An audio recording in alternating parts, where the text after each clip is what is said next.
Today, we're cracking open the vault and examining declassified financial history to reveal exactly how the artifact sitting right in your pocket executed the ultimate global takeover.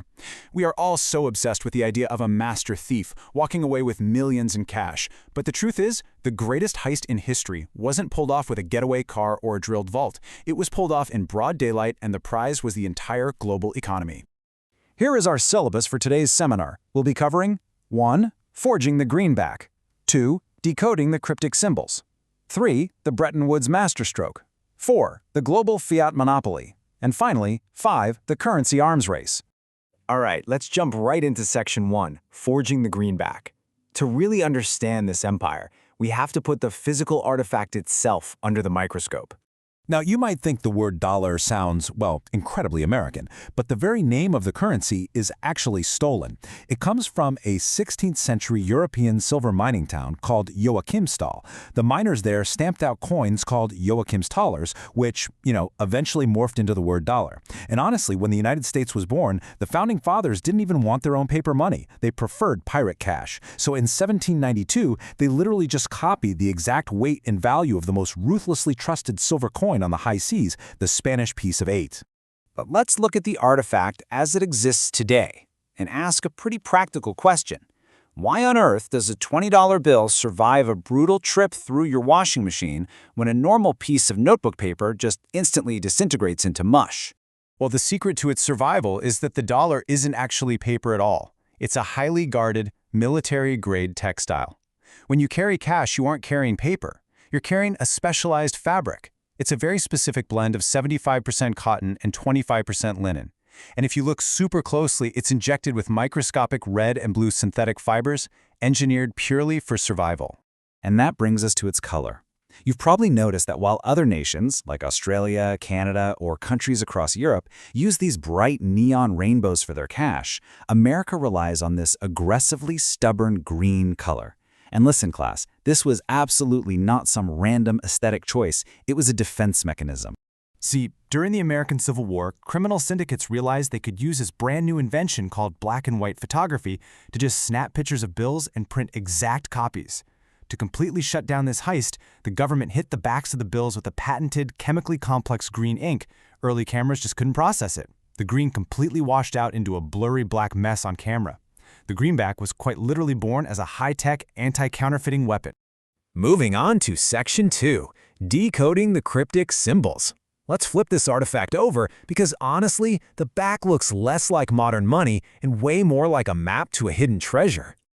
If you look closely at the Great Seal of the United States printed on the back of the $1 bill, it's essentially a coded document completely obsessed with one specific number, 13.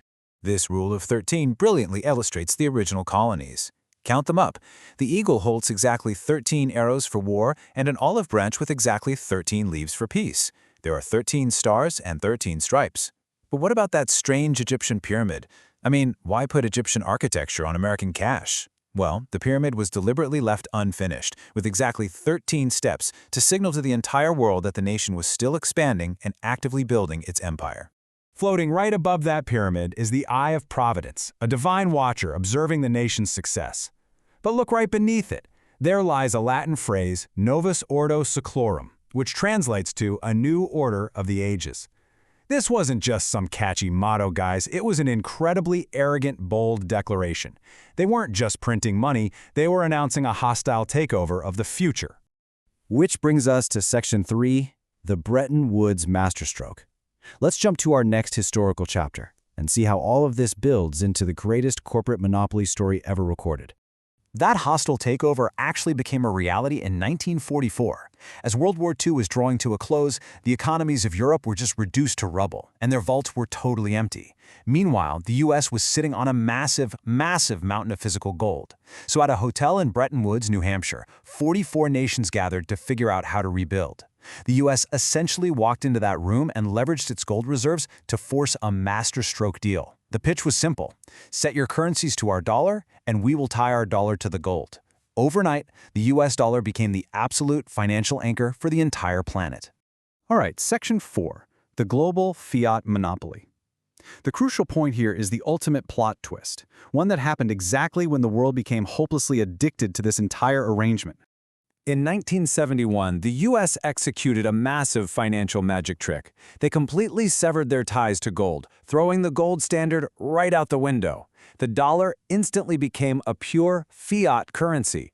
That means it is backed by absolutely nothing physical. It relies entirely on the collective hallucination of global trust and, of course, the sheer firepower of the U.S. economy. And the truly shocking part of this history lesson, the world just kept using it anyway. Today, the greenback operates as an absolute monopoly, handling almost 90% of all global foreign exchange trades, leaving literally every other currency on Earth fighting for the leftover scraps. To really grasp the scale of this, just think about global commodities. If a corporation in South Korea wants to buy oil from Saudi Arabia, they don't trade their yuan for reals. International oil trades rely entirely on American fabric. They pay in US dollars. This monopoly is so intensely powerful that entire sovereign nations, like Ecuador and Panama, have completely abandoned their own money just to use the greenback. Finally, Section 5, the currency arms race. Because, class, when you're sitting at the very top, you have a constant target on your back. That leads us to our final chapter, the modern battle to protect the empire. Right now, in 2026, the U.S. Treasury is locked in a high-stakes arms race against the world's most sophisticated criminal syndicates. Just like they used that special green ink to blur early cameras back in the 1860s, today they are secretly weaving advanced, state-of-the-art optical illusions and magnetic inks directly into the very fabric of upcoming bills, all just to stay one step ahead of international counterfeiters. The United States is currently rolling out these massive classified redesigns, starting with the $10 bill. And as the country approaches its 250th anniversary, there's a pretty fascinating twist. For the very first time in history, these future redesigns will actually feature the signature of a sitting president, forever cementing their mark on the world's most powerful asset. So the US dollar isn't just some tool for buying your morning coffee. It is the undisputed king of a global financial empire. This artifact in your pocket is both a weapon and a shield. The dollar engineered a global takeover in broad daylight. But, the world is full of other currencies with their own incredible secrets, economic collapses, and bloody histories. So let me know in the comments what hidden financial history this explainer should tackle next.